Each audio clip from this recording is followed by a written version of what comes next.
I'm so dedicated to you in real estate that I traveled all the way to California to report on the Silicon Valley Bank story. Welcome to another local market update with Rick Batista. Hey Chicago, welcome to another monthly market update. We'll be covering February of 2023, the second month of this year, in case you're keeping track. And yes, Norm Masoon and I just returned from California. And I'll share with you some fun photos and even a little video later of us as we were trying to crack the story about what happened in Silicon Valley. But first, let's cover the market update. As always, we'll start off with some fun facts, and then we'll share a little bit of my insight and personal experience with you thereafter, so strap in. Fun facts, market time. In its continued effort to curb inflation, the Federal Reserve raised its benchmark interest rate in February by a quarter percentage point to 4.5% to 4.75%, its eighth rate hike since March of last year, when the interest rate was nearly zero. Mortgage interest rates have dipped slightly from their peak last fall, leading pending sales to increase 8.1% month to month as of last measure, but affordability constraints continue to limit homebuyer activity overall, with existing home sales declining for the 12th consecutive month, according to the National Association of Realtors. New listings in the city of Chicago were down 11.5% for detached homes and 37.7% for attached properties. Listings under contract decreased 16.3% for detached homes and 33.8% for attached properties. The median sales price was up 3.1% to $295,000 for detached homes, but was down 7.2% to $320,000 for attached properties. Month supply of inventory increased 34.9% for detached units, but decreased 5.9% for attached units. With buyer demand down from peak levels, home price growth has continued to slow nationwide, although prices remain up from a year ago. Sellers have been increasingly cutting prices and offering sales incentives in an attempt to attract buyers who have continued to struggle with affordability challenges this winter. The slight decline in mortgage rates earlier this year convinced some buyers to come off the sidelines, but with rates ticking up again in recent weeks, buyers are once again pulling back, causing sales activity to remain down heading into spring. And certainly that's something that we've been seeing overall across the board throughout Chicago and the nearby Burbs, whether it's talking and working with our clients or even talking with our colleagues, just to kind of keep our ear to the street. Things have been going up and down. The market's stabilizing. We're trying to find its own voice, I guess you can say. And that's just going to happen, especially when rates are going up and down. And the mainstream media likes to keep on throwing out scary headlines. Sometimes I think they just do it to see what's going to happen. Because no matter whether society's in the upswing or downswing, they're going to have something to report on. So returning to the Silicon Valley Bank story, I do want to seriously share some thoughts with you. Let's put things in perspective. Number one, I believe, from looking up some information and hearing different news stories and reading some reports about it, Silicon Valley Bank was started nearly 40 years ago, and their origins were to focus on helping startup companies, particularly tech companies, find funding, which at the time was a little hard to do as technology was quickly advancing. I do believe they were the 16th largest bank in the U.S., but even being the 16th largest bank in the U.S., in all reality, if they didn't have the name that they have, you probably would never even heard of this bank or even the news story. And all the tech world has certainly seen its downs lately with all the layoffs we've been hearing about in the news. Just here to tell you, folks, this is life, this is evolution. Some change and thrive, others don't and become extinct, only to be studied in history books. With that said, perception is reality. Some things that can come out of the story that are both good and bad. One positive that's certainly coming out of the story already is that interest rates are likely to dip a little bit. We've already seen the 10-year Treasury yield come down a little bit. And if you've been watching our market updates, both weekly and monthly, we did cover this recently just a few weeks ago. And if you're not watching, I'm not sure what you're doing, but we specifically talked about how the 30-year fixed mortgage rate has been following the same path as the 10-year Treasury yield. I will toss that slide up here right now so you can see. Certainly not a 1-to-1 ratio, but the trends have been following over the last probably about 50 years or so, if not longer. Bad thing to come out of this news story, uncertainty. People tend to, at least the masses, tend to follow uncertainty. Although I don't particularly agree with that, it's very easy to get caught up in all the news stories, especially now. The news has perfected a way to get us scared and keep us scared as much as possible and pretty much dictate how we as a society tend to think, whether now or what's coming down the line. And again, this is life, this is evolution, things are going to change. People can predict all they want, but predictions mean nothing unless you're right. So right now, all we can do is know what's going on and project. But hopefully now that the federal government has stepped in to this whole situation out in Silicon Valley, that'll create some certainty for folks. And as with everything, time will tell. And we'll certainly be following this story to see how it could impact you and the real estate market, especially here throughout Chicagoland. And at the end of the day, what's most important for you is, should I buy or should I sell? Or should I keep on renting? Whatever the situation is, save. Never know when a rainy day's coming or how many rainy days we may have in a row. Wanted to bring up another slide here where the top 100 economists and home market experts were surveyed. They are certainly projecting a little bit of a dip in this year for home prices. Might end up being a little bit more of a flat market, or flat growth, I should say. And yes, we can certainly have an active market while experiencing flat growth. Not seeing prices go up too much, if at all. But then they're projecting that we're going to be seeing a little bit more of normal appreciation for years to come. Again, I don't know what's going to happen 2 or 3 years from now, let alone tomorrow. But it's nice to at least see what top folks in the industry are projecting for the coming years. It can certainly help you make a decision as to what you should be doing for yourself, for your family, for your goals and timeline. And here's another chart where the big players are saying how housing prices are going to look the remainder of the year. And if you take the average of all of these, it's looking like just a drop of 0.1%. So again, flat growth. Being a Chicagoland realtor, I can tell you what's going on throughout Chicago and the Burbs. And so much of it will depend on the area and the individual opportunity, that meaning condition, timing, and the circumstances of both the buyer and seller, because there's certainly always a story to tell from both sides. Ultimate question is, should I buy this year? My answer is, I don't know. We'd have to talk and see what makes the most sense for you. But what I do know is this, and here's a few things that I want to make sure that you're fully aware of. And this is just a very short list. There's so many other factors involved in when you're considering whether or not you should be buying or keep on renting, or, as we'll talk about too, whether or not you should be selling in 2023. So number one, if you're renting and you are thinking about buying, you know that rents have been going up. You've seen it for yourself, whether you've been moving from apartment to apartment, upgrading, downgrading, seeing what fits within your means and your needs. There's no doubt, especially in Chicago and in many of the nearby suburbs, rents have gotten pretty crazy high. And if you're staying in a place, there's a lot of landlords who are increasing by a great percentage, which could end up costing you an additional hundreds of dollars a month, and that can turn into potentially thousands of dollars throughout a year's time. But if you did follow us on social media, you do know that we do a fair number of rentals, so we know the market really well. And with that said, a lot of people are paying more in rent than what they could be paying for a monthly mortgage. And you would ask, logically, why would that be the case? Again, all comes down to individual situation and circumstances. You may not be thinking about buying because you feel that you haven't saved enough, or you think you haven't saved enough. A lot of folks have that common misconception that you need at least 20% down to buy a home. And we've covered that in some of our recent social media posts as well. You may only need about 3.5% to purchase a home. Up to 5, 8, 10%. All depends on what lender you're going with and what programs they have for buyers, and particularly first-time home buyers. Another reason you may not be thinking about buying right now is that you are looking to relocate in the near future, waiting to hear about a new job or a job offer, a new position, a new role within your company that you're at now that may end up taking you to another city that would require you to commute, and you really don't want to do that, so you're waiting to see what's going to happen there. Another reason is that you have the income and the down payment saved up, but what you don't have is a credit score.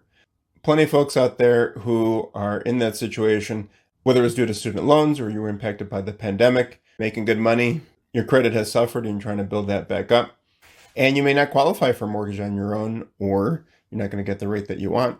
Certainly a legitimate concern, but may or may not be the reason as to why you should be waiting to start building up that equity in your home. So just like a home can mean so many different things for each individual, there are many reasons, or there could be many reasons, why you're choosing to rent versus buy. So either path you take, if you're looking to rent or take that plunge into home ownership, feel free to reach out. We are here to help and take care of you. Second reason as to why you should consider buying right now. If you look at home prices over the last 30 years, across the country, there has been a change of 289.1% in home prices, and that is on the upside. Another thing that we covered in recent videos is that Interest rates certainly are higher than they have been, especially recently, but they are not as high as they have been in the past. And back in the early mid-ish 1980s, they were nearly 18%. That is a crazy amount when you're comparing it to today's standards, even at these unbelievably high rates today, but nearly 18%. And yes, homes do not cost the same that they do today, but it's nearly 18%. Can you imagine paying 18% or refinancing to 12% just to get a better rate? It's unheard of today, but that did happen at one time. Talk to your family members, your parents, your grandparents who may have been purchasing or selling homes at that time, and get their experience and their take on it. There's a good chance that they made out, especially if they hung on to the property for some time. Real estate is kind of more of a long game sometimes. You certainly can get a good deal and turn it around and make a profit in a short amount of time, but chances are you're going to make a bigger profit the longer you hang on to it. So even if you buy at a high rate today, there's a great chance that you're going to be able to refinance it later, and or when the time comes where it makes sense to sell, and not necessarily makes sense according to the market, but makes sense for you and your situation, your circumstances. There's a pretty good chance that's been proven historically that you will be better off financially than if you had just ended up renting and paying somebody else's mortgage. Third reason that you should consider buying right now, and this is definitely more for the buyers and the sellers out there, but sellers are looking at all this data information, they're looking at the news headlines, and they're making decisions, and a lot of folks are going to end up waiting. They're going to wait till, just like, oh, I don't want to sell in the fall, let me wait till the spring. They're looking at it now and saying, well, if rates are still stabilizing right now, they may go up, might be fewer buyers, prices might go down this year or just stay flat. I'm going to take my chances and sell for a little bit more next year. And then on the flip side, you see buyers looking at the same information and saying, oh, I'm just going to wait till rates go down a little bit. If everybody's listening to this and everybody's waiting, guess what could potentially happen? Everybody's going to wait. It can turn into a shit show, or it can certainly turn into a stressful situation, particularly for buyers, when everybody's out there trying to buy at the same time.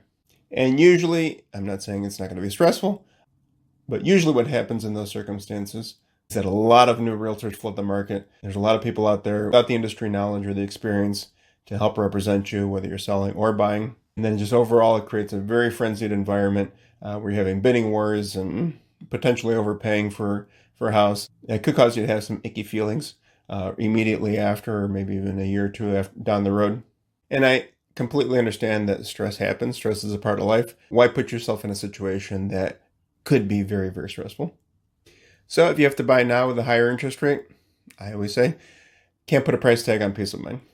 Now, although only time can give you the answers to all the questions, fears, and concerns that you have, ultimately we have to make the best decisions on what we know now. If you need help making those decisions, again, feel free to reach out. We'll help make sense of it all and help you choose the right path for you. Now, the fourth reason as to why you should consider buying right now, I'm going to say a phrase that is starting to creep up that ad nauseum list for me. And, nowadays there's just so many words that you hear time and time and time again, whether it's through news stories, headlines, social media posts, people talking about it, just becomes sickening. But certainly some validity as to why people are talking about these things. One of them is generational wealth. That's a term that I'm certainly hearing over and over again in different things, but it's true. People, for the most part, do want to leave something behind.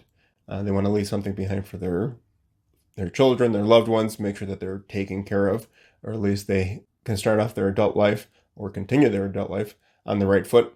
And that's what I think a lot of people, not just Americans, but certainly that American dream has been a part of, is making sure you're taking care of those around you, even when you're not here. And let's face it, life is expensive. You can have a job, you can have a good paying job or a great paying job, but a lot of people struggle with saving. So what's one of the greatest ways that somebody can kind of create a savings account or develop some sort of wealth for themselves or their family? And that's through home ownership. Even if you spent years, struggling a little bit or living more within your means, living a little bit more of a frugal lifestyle, in the end, home ownership is and has been probably the number one way that people have had the opportunity to build that wealth. Hopefully there comes a time where you're able to sell your property and reap the rewards of your hard work. But sometimes that doesn't happen, and you leave this earth and somebody that you love, whether it's a spouse or your children, are able to be in a much better position thanks to you. But this reminds me of a scene in one of the greatest movies of all time, not just a holiday movie, It's a Wonderful Life, where George Bailey is telling off Mr. Potter in front of the board. This is about 3 months after his father passed away. And his father, if you don't know the story, headed up the local savings and loan, helping people get out of the slums and into a nice little home. And this is a time where homes were costing $5,000, at least in these parts, based in the movie, but that was very common, having spoken with many people of yesteryear. But there just comes a point where George snaps and he loses it, and he's ripping into Mr. Potter, and because Mr. Potter's bringing up a specific loan that was just recently passed, a mortgage loan that was given to a taxi cab driver that was a friend of George, etc., etc. Watch the movie if you haven't already 1,000 times like I have. But George says, wait for what? Until they're so old and broken down? Until their children grow up and leave them? You know how long it takes a working man to save $5,000?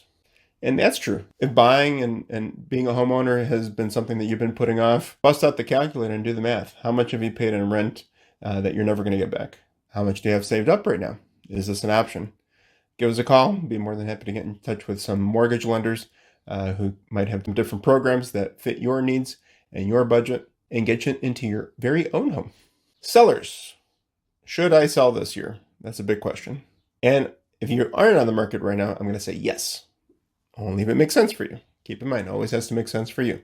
But I assure you, we are seeing more and more buyers are craving for quality options. A lot of the homes that we're seeing right now on the market that have been sitting on the market really aren't worth their asking price. It needs too much work. They've been neglected for years.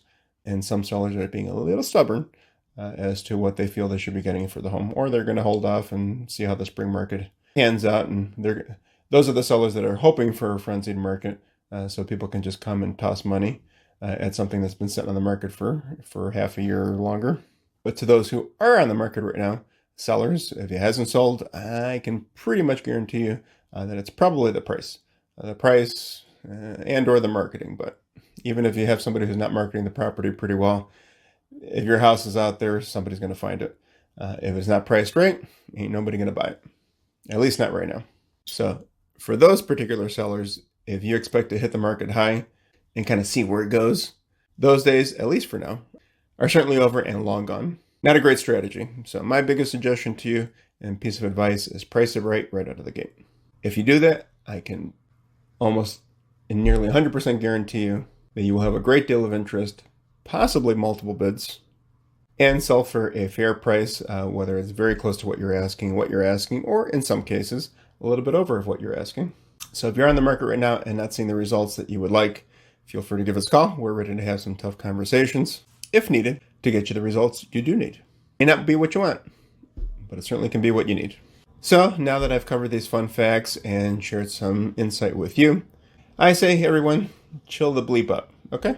Focus on yourselves, go about your business, pay attention to what's going on around you, but change with the times to both meet your needs at the time and or your goals for the future. Now let's dive into the numbers. So from fun facts, we go to quick facts, and please keep in mind this is for residential real estate activity only in Chicago proper, the 77 areas of Chicago. For closed sales, so we were down 36.7%. That was a 1-year change in closed sales for all residential properties. The 1-year change in homes for sale was down by 17.1%. And not to be left out, the 1-year change in median sales price for all residential properties down by 3.1%. And before we go into some of the other nitty-gritty stuff, we've been following the Lender Mediated Report, which is a tool that's provided to the Chicago Association of Realtors through our local MLS. And this is keeping track of properties that are foreclosed, REO, pre-foreclosure, short sale, essentially bank-owned or soon-to-be bank-owned properties. And over the last few months, these are numbers that we've seen go up and down a little bit. I would say without a doubt, these numbers are going to go up, especially when you compare them year over year. And during the pandemic, there was a moratorium, and banks were trying to do what they could to keep homeowners into their home rather than letting them go into foreclosure or short sale and lose their home. And a lot of people were in a situation where they had equity because of the way that the market was going really nutty. So even if they had a property that wasn't the hottest, it was a hot market and they were able to sell thanks to that equity. So for the month of February, the share of closed sales that were lender mediated, 3.9%, down very slightly to January's 4%. December, we saw 2.7%, November 2.4%, October 1.7%, and September 2.2%. So certainly not a threat, not a threat yet. There's other information that we have put out there on our social media platforms talking about why the housing market today is not the housing market of 2008. Everybody out there crying and saying that there's this big, huge bubble that's forming, very different circumstances, and be more than happy to have a conversation with you and go more in depth about that. But don't listen to everything you hear. Now let's take a look a little bit more detail about the entire city of Chicago. For the purpose of this video, we're going to be covering detached single-family homes only. This report also has information for attached single-family homes, attached being condos and townhomes. If you'd like a copy of this report or any of the other reports that we have, I'd be more than happy to share them with you. We can send them over via email with PDF attachments.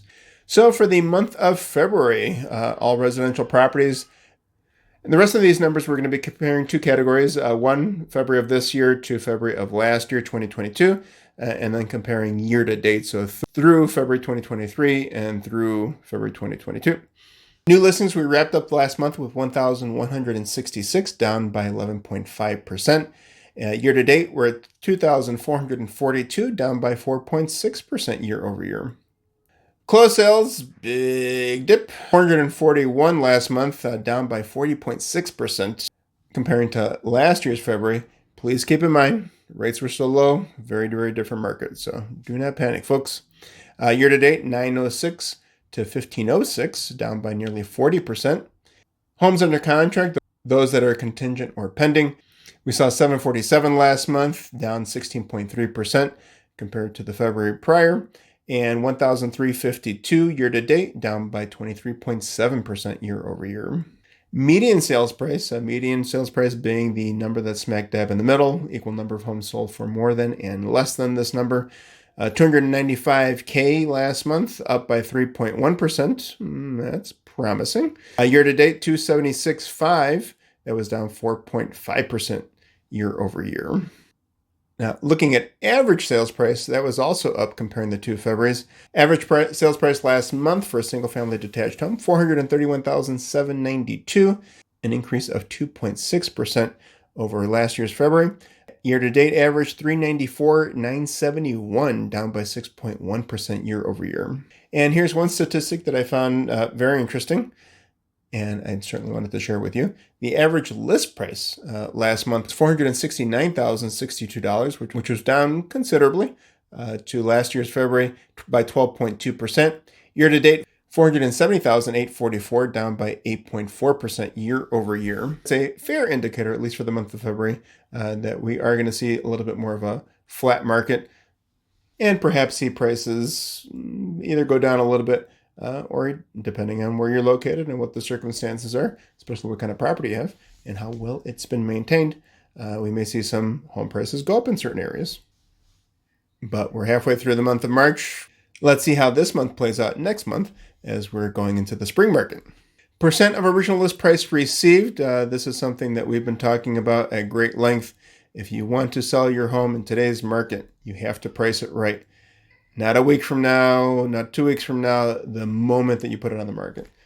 You become instantly vulnerable if you hit the market high. So please, sellers out there, let's have an honest conversation. Feel free to reach out to me or talk with your broker that you're already working with.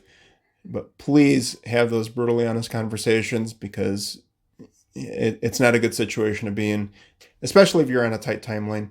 You got to sell. You got to sell now. Don't play around with the price.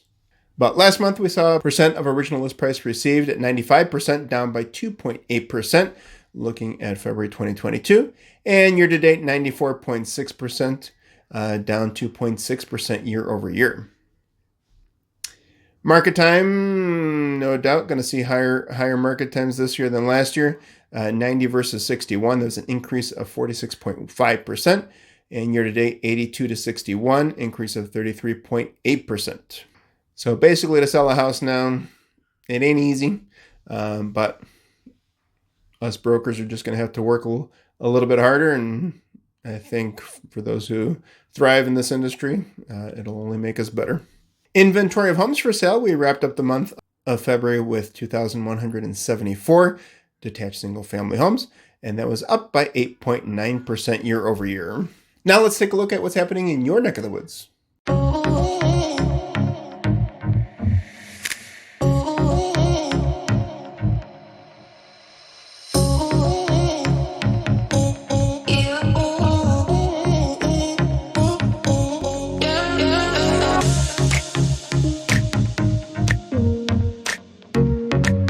So today we've covered a lot of information. What does it all mean for you? I don't know. I have no idea. It all depends on what your needs are, what your situation is, what your goals are. And I won't know any of that until you reach out to us and we talk. Many ways to get in touch with us. Call, text, email, our contact information is below. Thank you so much for watching. We appreciate your time. We're here trying to give you as much information as possible so that you can feel confident in the decisions that you are making or planning to make very soon. Enjoy the rest of your day, your week. Take care of yourselves and each other, and we'll catch you next time.